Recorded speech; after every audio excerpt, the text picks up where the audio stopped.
Hello, my name is Dr. Tim Lovelace, and I'm a professor of law and the John Hope Franklin Research Scholar here at Duke University. It's been an incredible honor to sponsor the Story Plus team examining race, racism, and the history of Duke sports. I had the great pleasure of working with several talented students. Our graduate student project manager was Hannah Bornstein. Our undergraduate student researchers were Daniel Bedicat, Aaron Blanding, and Axel Mill. Over the last 6 weeks, our team has primarily focused on the desegregation of Duke sports during the often turbulent 1960s and 70s, and the group's devotion to critically engaging both individual and institutional struggles has been so impressive to watch. They will present a snapshot of their work today. Duke's women's sports teams were born out of the Women's Physical Education Department. Elizabeth Bookhout, a chair in the department, had seen interest in athletic amongst Duke's female population grow throughout the 1960s.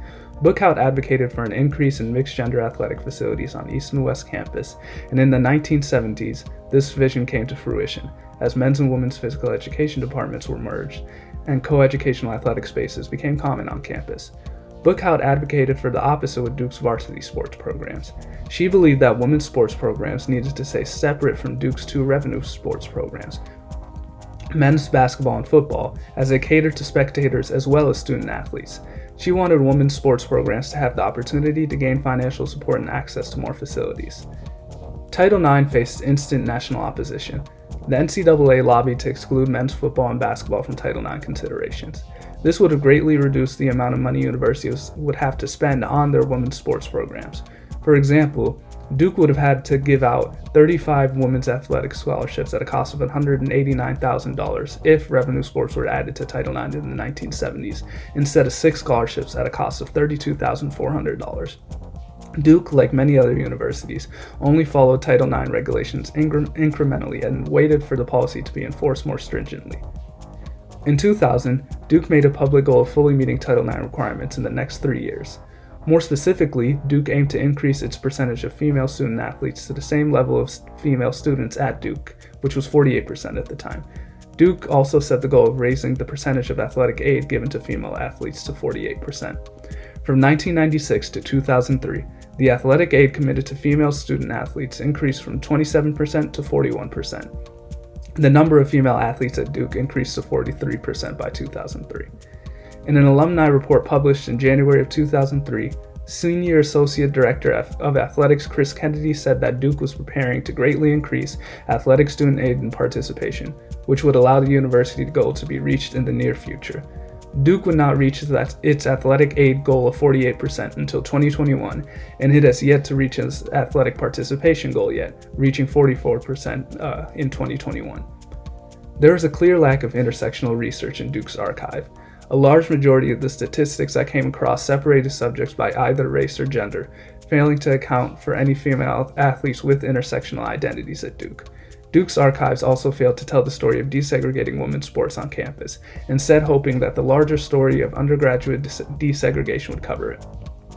This was disappointing, as my first research question was centered around the racial and socioeconomic gaps in those who had benefited from Title IX. I found sources with a national scale that were able to cover this question, but I had challenges finding sources relating to Duke specifically. Sadly, this left out the stories of women of color who were pioneers in Duke's athletic programs, like Sigrid Taylor, Phyllis Wilson, Natalie Lamarck, Mariana Moiruri, Felicia Heath, Ella Inzi, Jennifer Adair, Chi Wai, Vestina Polk, and Gwen Coleman. Hello, my name is Aaron Blanding, and these past few weeks I've been working to narrow down the specific details of the first Black football players at Duke from about 1966 to 1972. The first Black football player was Alan Parks from Lynchburg, Virginia. He joined the team in 1966 under Coach Eddie Cameron, and there's a startling lack of information about him. He left Duke after one semester, and I managed to talk to the second Black football player, Dr. William Turner. He was also from Virginia, and he joined the team in 1966 as a walk-on, and he said that a big push for integration from Duke was because the football team was getting beat by other schools or outcompeted by other schools that had talented Black players from North Carolina. And he also said that the staff at Duke were more like family than friends to him and a lot of his peers, and that the close relationships they were able to built confidence, and this just built upon the confidence that was already instilled in Black youth from the Black community. And he also was very active in his community and was the Dean of Black Affairs at Duke, and now he's a member of the Div School. One of the first Black players on athletic scholarship was a defensive end from Ahoskie, North Carolina, Clarence Newsom, or C.G. Newsom. He unfortunately suffered a career-ending knee injury his sophomore season. Ernie Jackson was another first football player on athletic scholarship in 1967. He was from Hopkins, South Carolina, and an All-American defensive back. He was recognized as ACC Player of the Year and ACC Defender of the Week multiple times. After his Duke career, he went on to play for the New Orleans Saints, the Atlanta Falcons, and the Detroit Lions. Willie Clayton was another All-American that joined the team in 1969 from Hampton, Virginia. In addition to playing football, he was also talented at wrestling and a member of the Duke track and field team for shot put. Ernest Clark Jr., another All-American, was from Southern Pines, North Carolina. He was awarded Defensive MVP, ACC Sophomore of the Week in 1972, and All-ACC during his Duke career before becoming football captain his senior year in 1975. The last player I researched was Melvin Parker, the fifth Black football player from Brooklyn. He transferred from Ellsworth Junior College in Iowa Falls, Iowa in 1971. He was a really talented player and was drafted as a linebacker by the St. Louis Cardinals. Narrowing down these details was the majority of my research, and I learned that these players cared about their football careers and also their community, and just the community that they built was instrumental in helping them succeed at Duke and beyond. In the 1950s, when several universities had already integrated their sports teams, desegregation at Duke was slow going. While school officials defended the recruiting policies as having absolutely no color barrier, for years, students wrote letters calling for desegregation, citing an untapped talent pool and a lethargic administration. Thus, it was finally cause for celebration when C.B. Claiborne was admitted to Duke in 1965 as the first Black student-athlete on the men's basketball team. However, as more African American players came to Duke in the next decade, they found that the school wasn't prepared for integration, at the expense of the students themselves. I was young, Black in this environment, and I literally had no support system at all. Abu Bakr, formerly known as Don Blackman, was the first African-American student to receive a basketball scholarship at Duke. He committed despite being recruited by 100 other schools, but his time at Duke was so unfulfilling that he chose to leave after 2 years.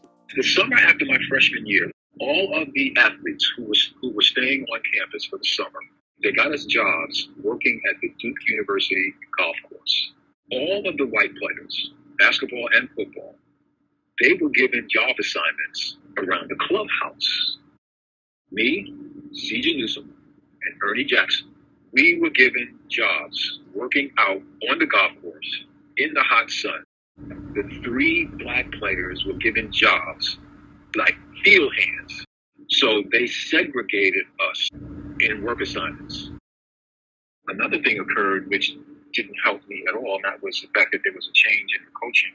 The head coach, Bucky Waters, talked to me outside of giving instructions as we were practicing playing once the entire year. He was the least communicative coach that I have ever played, ever. A couple of the courses were with faculty who were notoriously racist. And so rather than getting some help and assistance and being able to talk to somebody, I kind of withdrew. I really had nobody really to talk to about that. And I wasn't really engaged academically in anything that was of any interest to me. It was also a personal failure for me. I mean, I've been a good student all my life. All of a sudden now I was not. So it was the subtle racism, the lack of support by the institution, no counselors, no mentors. Academically, there wasn't much, there was my relationship with the coach. And for a kid who was just, 17 as a freshman, 18 as a sophomore. It was all pretty disappointing.